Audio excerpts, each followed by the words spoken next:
Hey guys, I had this idea for a lesson working with a student of mine, and I thought it was a good idea that was worth sharing with y'all.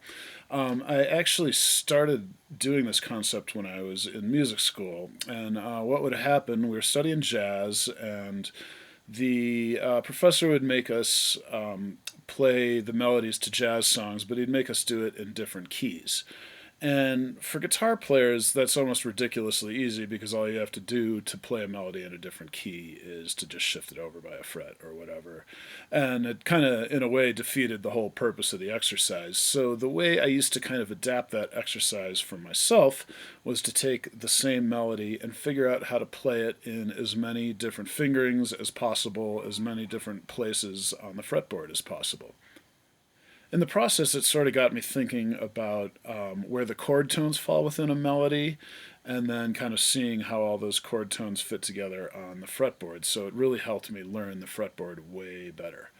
It also helped my ears a lot because it really helped me kind of connect what my fingers are doing on the fretboard with what I'm hearing. And as you know, as guitar players, sometimes we can kind of fall into the trap of just kind of knowing where to put our fingers without really, connecting that with how things sound in a musical context.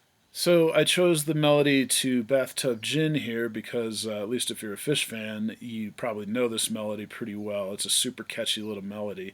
And it's also kind of a classic sort of dominant seventh Mixolydian blues type of melody. And, you can take variations of this thing and apply them in all kinds of different contexts. So I tend to play this melody off of this shape of a C chord in the 8th fret, just your standard E-shaped bar chord.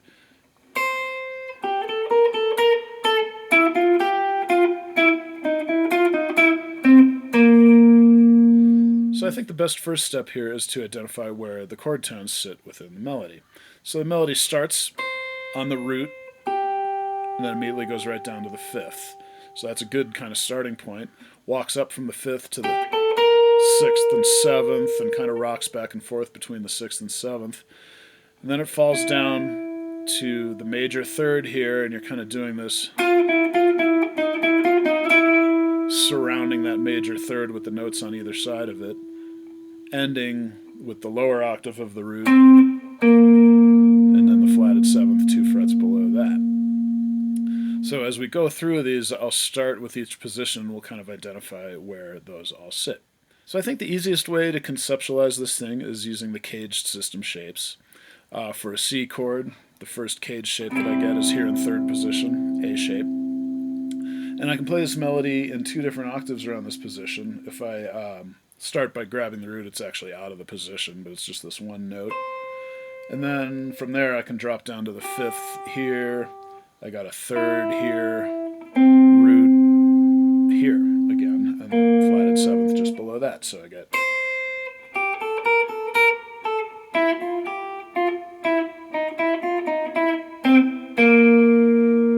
And then in the lower octave, I've got root, 5th, 3rd, and root again. So I've got.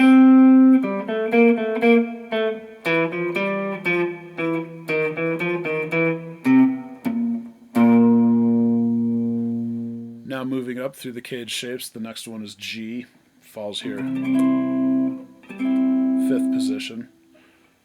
Root up on top here, and now my 5th is there, 3rd there, root there.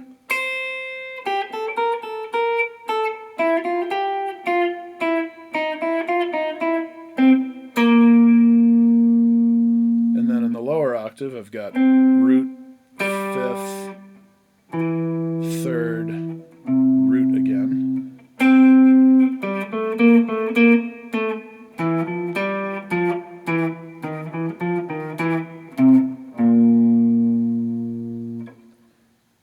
Moving on now, I've got the caged E shape here in 8th position, and that's the way I showed you at the beginning.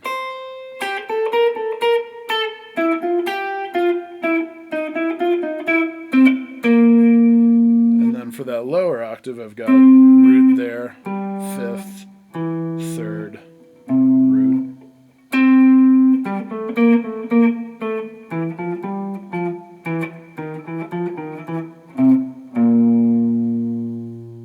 next one's going to be the D shape, which would be here, kind of 10th fret bar, and then a little D shape above that. Here's my root, 5th, 3rd, root.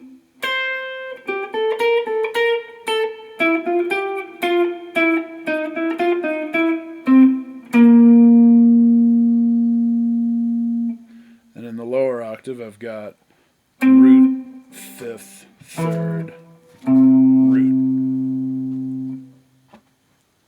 That's my bud Bodie over there, you guys.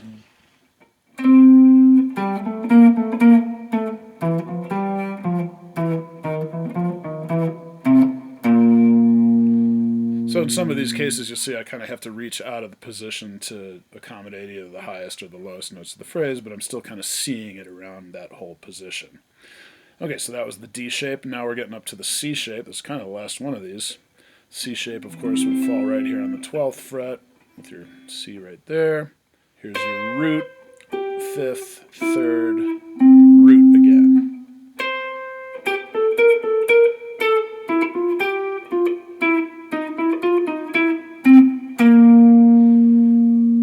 And really, you kind of run out of real estate to get a lower octave there, so you can't really do it in that position. And then, really, there's basically only one more of these, which is the uppermost octave, and it's a repeat of what we did off of the A shape down here in 3rd position. Happens up here in 15th position. This is pretty much the highest register that you can play this in. So grabbing my root way up here on the 18th fret, and then my 5th back here on the 15th, 3rd root, so it goes like this.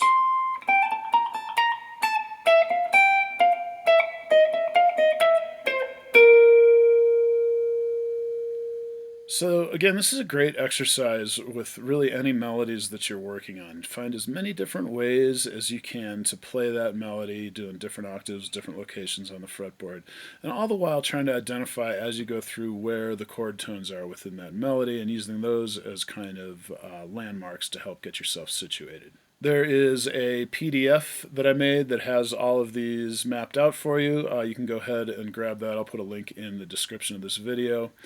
But I would also add that it's really the best exercise is to figure this out on your own without the help of tab, just using your ears and your brain.